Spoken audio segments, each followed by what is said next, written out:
On the news, Lagos prepares to tackle coronavirus with new incident command center. Yet again, motorcycle operators in Lagos protest ban.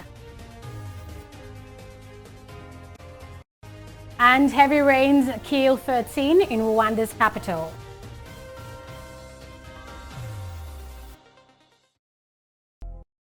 Many thanks for joining us on News Now on TV360 Nigeria.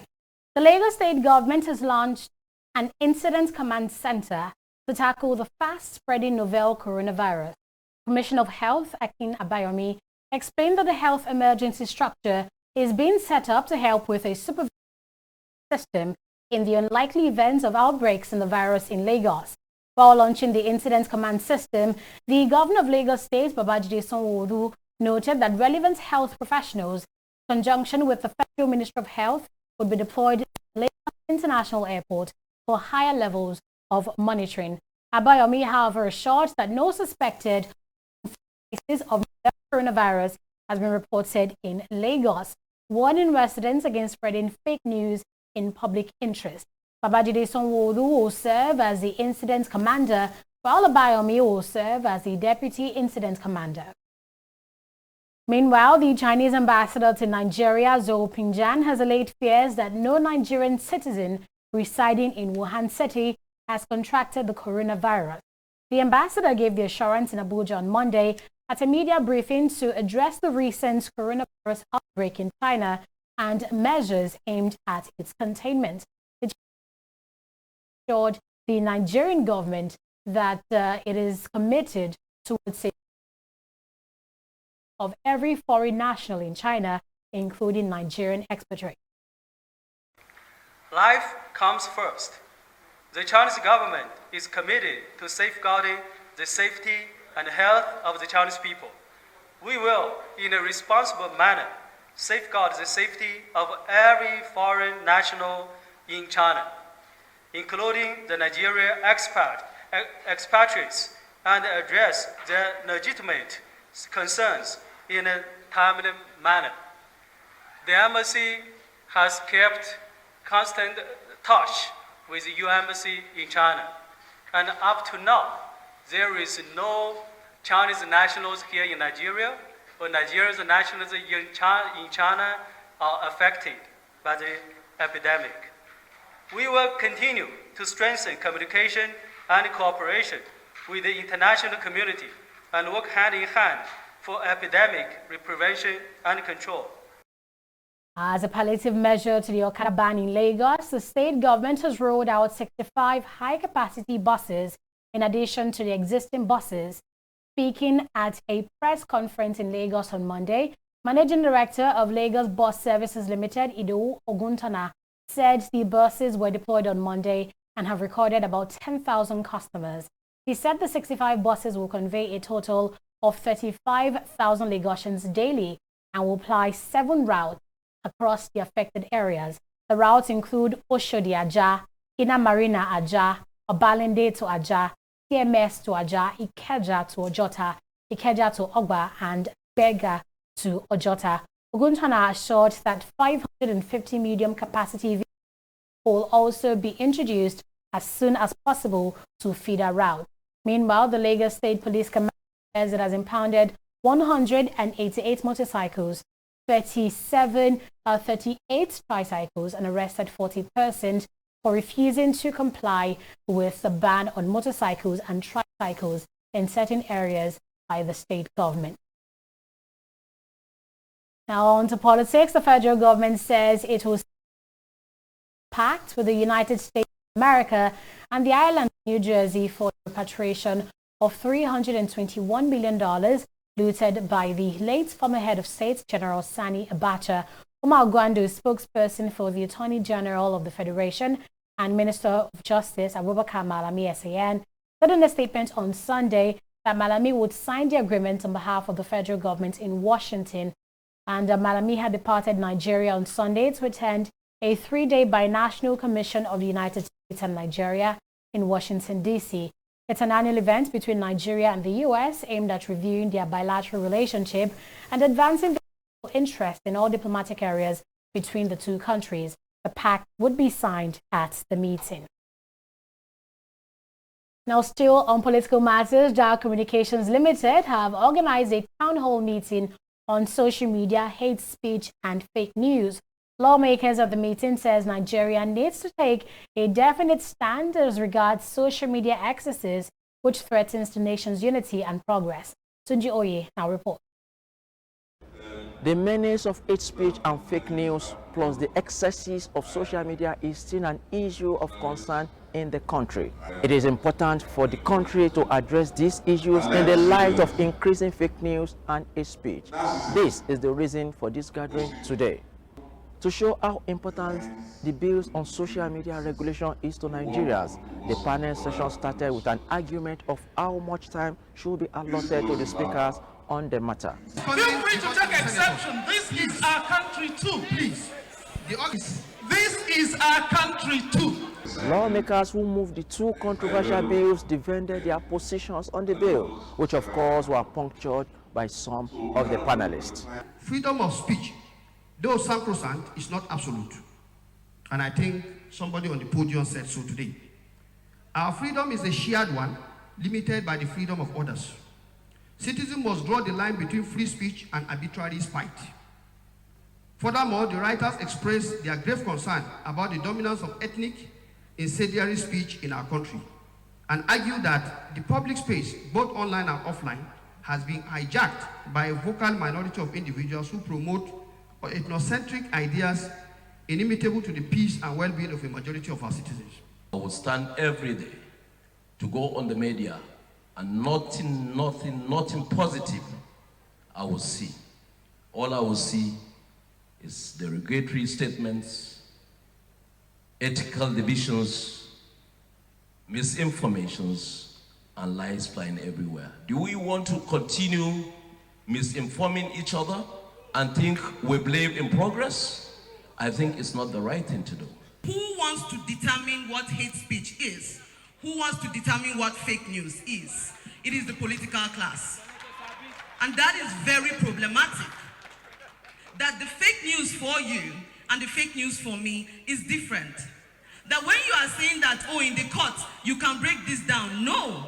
We know the history of the Nigerian judiciary, and for all it means, they are really trying their best. But as it is, our judiciary is greatly undermined. We must call these truths out. The reason Niger State is ungovernable is because the place has too much landmass. It is also experiencing terrible killings at the moment from bandits. And 2/3 of the senators in Niger State think that the biggest problem we've got is hate speech. That tells you what problems we have got. That the problem is not to secure Niger State, which is just next door to this federal capital territory. It does not bother them. It does not give them sleepless nights. What gives them sleepless nights? To guillotine Nigerians because we've exercised the right to speak. After 2023, if you're no longer in office, probably you'll be the first person to be hanged. If we want to regulate people using social media, this is about an elitic battle. It's not about the poor people. Let's regulate our politicians. Opinions are still largely divided over the control of social media, and obviously Nigerians are very passionate about this topic. For now, while the bill to regulate the social media and hate speech is still with the Night Assembly, citizens are also waiting to see what their lawmakers will do. From Abuja, Tunji Oye, TV360 News. Ekiti State Governor Kayode Fayemi has appointed Morenike Babafemi as the new head of service in the civil service of Ekiti State. Babafemi becomes the first female to be appointed substantive head of service since the creation of Ekiti State on October 1st, 1996. She started her career as an administrative officer with the old Ondo State Civil Service on June 30, 1987, and rose through the ranks to become a permanent secretary in October 2009. She has served as a permanent secretary in several ministries, including Ministry of Women Affairs, Ministry of Local Government and the Cabinet, and Special Services Department. Babafemi had a stint as acting head of service last year and is replacing Ayodeji Ajayi, who retires from the civil service on February 9th, 2020, having attained the mandatory retirement age. Babafemi's appointment as head of service takes effect from Monday, February 10th, 2020. Now, there's an urgent need for legislative intervention in tackling the issues of insecurity across the country, and this is according to the senator representing Ekiti Central, Okpeyemi Bamidele. The lawmaker said the rising insecurity in Nigeria in recent time has revealed the importance of decentralizing the Nigerian police force to ensure that states establish and control their police formation. What we need to do is to amend our constitution to recognize the right of individual states as federating units to have their own police, if and when they so desire. It will be the choice of any state that feels it has the capacity and the wherewithal to go ahead and establish, state police. If any state, for whatever reasons, feels that it's not in a position to do so, it's not compulsory. The extent to which we are able to ensure, the proper legislative intervention that will make it possible to amend our constitution to reflect the realities of our situation and the new world, political order, is what would determine the extent to which we are able to also provide security to our people and save our people from being killed on a daily basis. And this ultimately, like I said earlier, is what would determine, the character and content of our soul as human beings and as elected leaders. The Rivers State government has sealed the secretariat of the Nigeria Labour Congress NLC in Port Harcourt, the state capital. The head bureau for special projects and special advisor to the governor, Lagbo George Kelly, confirmed this in a statement issued on Monday. Now, while the NLC leadership accused the government of sealing its secretariat over the implementation of the minimum wage, George described the allegation by the labor body as frivolous and a calculated attempt at misleading the public. He clarified that the NLC structure was completed and commissioned a few months ago by the bureau and that it was sealed only to carry out general inspections and structural integrity evaluation before the expiration of the defect liability period. And now to health matters. The World Cancer Day is an international event marked on February 4th to raise awareness of cancer and to encourage its prevention, detection, and treatment. In Abuja, the nation's capital, dozens of Nigerians on Saturday marched across various roads to raise awareness on cancer in the country. The walk, which is in commemoration of the World Cancer Day, was organized by Project Pink Blue and its partners and featured a 5-kilometer walk. It is seen as an opportunity for government and all stakeholders to join forces in addressing the life-threatening ailment. Cyclists in full gear, skaters, ladies bearing placards, children and babies were part of the event themed I Am and I Will. It was organized by Project Pink Blue and its partners and featured a 5-kilometer walk. The World Cancer Day is an international event marked on February 4 to raise awareness of cancer and encourage its prevention, detection, and treatment. The organizers also used the event to give free prostate, breast, and cervical cancer screening to at least 1,000 people. Speaking of the importance of the event, the acting director of the group, Emeka Nwagboso, highlights the need for the funding, which he says will help mitigate the effect of the disease. It is high time that better funding and better policies are put in place. It really has to take a whole lot. It costs as much as even 15 to 16 million naira to meet at an average to get treatment for breast cancer. And this is really so much for those that cannot afford it. Just recently, we celebrated the National Health Insurance Scheme for including cancer surgery into the scheme. But we still know that there are still more. There's chemotherapy, there's radiotherapy. A woman came to her office some days ago and said she needed 4-point-something million naira for just Herceptin alone. She has not done chemo, she has not done radio, she has not done surgery. Imagine how much that woman is going to spend at the end of the day. A whole lot of these people shy away from this disease, not because they want to shy away from it, but because immediately they hear about it, they believe the next thing that is going to happen is death. I'm one of those people who are trying to push in a legal framework through which this activity will continue to be captured by government policies. And I believe that with a legal framework, international organization will be able to support this country through this channel in order to eradicate cancer. Cancer is something that impacts each and every one of us, whether it's our father, our mothers, our wives, our children. In my case, like I said, exactly 1 year ago yesterday, my father passed on from prostate cancer. My elder sister passed on while she was in her 40s from breast cancer. And why do I give these as examples? Not as a sub-story or for sympathy, but to say early detection makes a huge difference in helping to cure cancer, or at least to prevent death from cancer. Cancer is not a death sentence. Cancer is a non-communicable disease and the second leading cause of death in the world. It has no age limit and it can affect anyone, even newborn. According to the World Health Organization, about 24.6 million people live with cancer worldwide. About 12.5% of all deaths are attributable to cancer, and it is estimated that by 2020, 16 million new cases will be diagnosed per annum, out of which 70% will be in developing countries. Adishawa Dushaga, TV360, Abuja.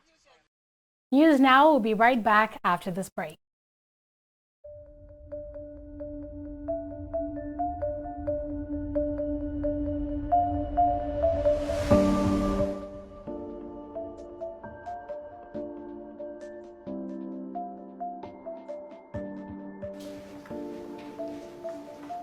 Hello Lagosians, my name is Aki Ambayomi. I'm the Commissioner of Health for Lagos.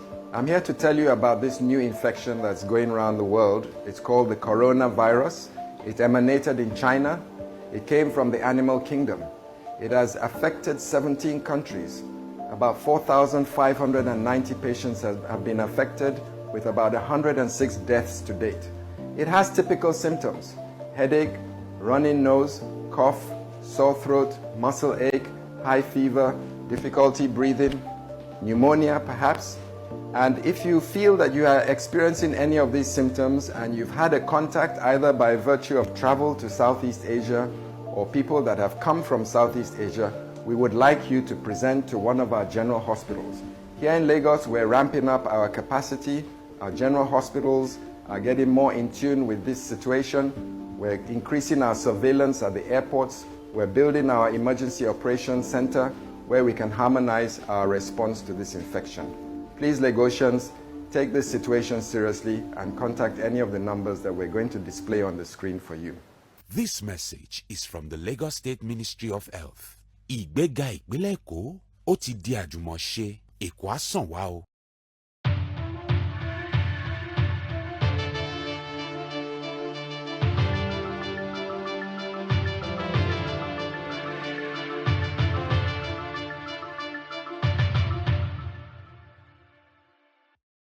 Welcome back, and we have Oyin Adekule standing by to tell us just how the coronavirus is also badly affecting the world of business. Thank you, Annette. Members of the Organization of the Petroleum Exporting Companies, OPEC, and their ally Russia will convene a technical meeting this week to analyze oil price falls since the outbreak of a coronavirus epidemic. According to reports, OPEC will assemble experts in a joint technical committee in Vienna on Tuesday and Wednesday. Food prices have suffered since the virus outbreak as worries about its impact on China's economic growth has taken hold. China is the world's second biggest economy and a huge consumer of fruit. And ahead of government's plans to borrow pension funds for infrastructure, the Center for Pension Rights Advocacy has kicked that the funds under the contributory pension scheme are meant to be invested and not borrowed. The director of the group, Ivo Tako, disclosed this in a statement and said it was aware that a committee was currently studying and working out modalities of how a huge sum of funds could be invested in infrastructure. The group advised that critical stakeholders in the industry, especially workers who were the owners of the funds, were being carried along through their representatives, the industrial unions, and the Nigeria Labour Congress, as well as Trade Union Congress. Oil prices extended their losses on Monday, dragged down by worries about lower demand in China, the world's largest oil importer following coronavirus outbreak. Brent and U.S. West Texas Intermediate crude fell for a fourth week in a row last week after airlines cancelled flights to China. Supply chains across the world's second largest economy have also been disrupted, prompting its biggest refinery, Sinopec, to cut output. Brent crude was at $56.14 a barrel, down 4 cents, after losing nearly 12% in January, the steepest monthly decline since November 2018. U.S. West Texas Intermediate crude fell 24 cents to $51.32 a barrel, after earlier hitting a session low of $50.42 a barrel. The frontline WTI price fell 15.6% in January, the biggest monthly drop since May. China's measures to support its economy might help put a floor under oil prices in the short term, even though the outlook for oil demand remains bearish, and that's according to Chief Market Strategist at CMC Market in Sydney. We'll take a short break here and return with Stock Market Review. Please stay. Give him his shoes somewhere here, his phone and everything. Don't do like that again. Thank you. So, bye-bye. Hey, Oga, where do you think you are going? Ho! You never shake body. Eh? You never shake body. Shake body, see? You never shake body. Eh? I don't get control for my body. You go take for here. Sit down there. What's this man still doing here? They say I should shake body. I shake body, I shake body. They say I should do it. And I say I don't get color. You are asking for money. Sorry, ma'am. Asking for money to bail a suspect is an act of corruption. Both of you will be punished. Corruption is not allowed within the force. Remember, police is your friend. Giving and taking bribe is wrong. Corruption, not in my country. Stop corruption now. Corruption not in my country.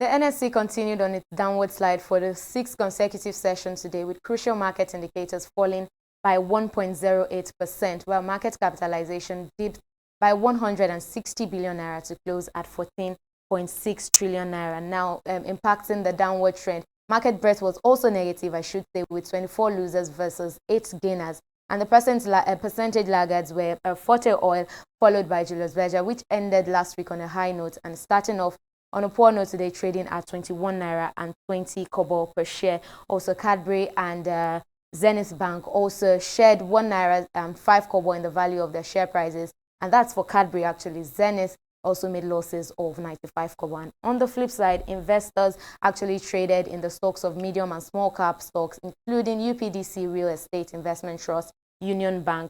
And moving on, we also see Honeywell Flour PLC and Law Union and Rock Insurance PLC as the share prices of all equities advanced by a combined 51 kobo. And in summary, a total of 251.5 million units of shares worth 3.1 billion naira exchanged hands in 4,752 deals. Moving on to foreign markets now, it was a bullish run in UK and US markets, while Nikkei, unfortunately, is down just like the NSE, closing bearish 1.01%. And that's it from here. Back to you, Aneta.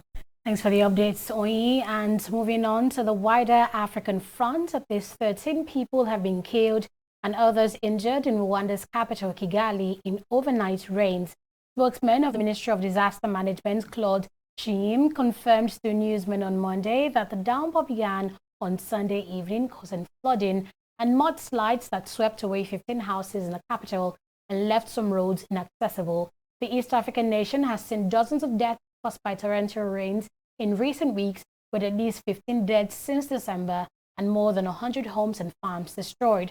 The government has started relocating thousands of households located in wetlands and other high-risk areas amid warnings from Rwanda's meteorological agency that more heavy rains are expected. Now, the coronavirus is also affecting sports, as China's anti-doping agency has temporarily suspended testing on Monday, less than 6 months to the Tokyo Olympics. The International Testing Agency says they recognize the importance of anti-doping activities, but that the priority is to maintain public health for all, so as not to endanger athletes or test officials. Also, all domestic football, including the World Indoor Athletics Championship, Tokyo Olympics boxing and women's basketball qualifiers have been suspended. The Chinese authorities have reported 57 new deaths from the virus on Monday, making the tally to 360 since the virus was detected late last year in the central city of Wuhan, where it is believed to have spread from animals. And that's it on News Now on TV360 Nigeria. Thanks for watching.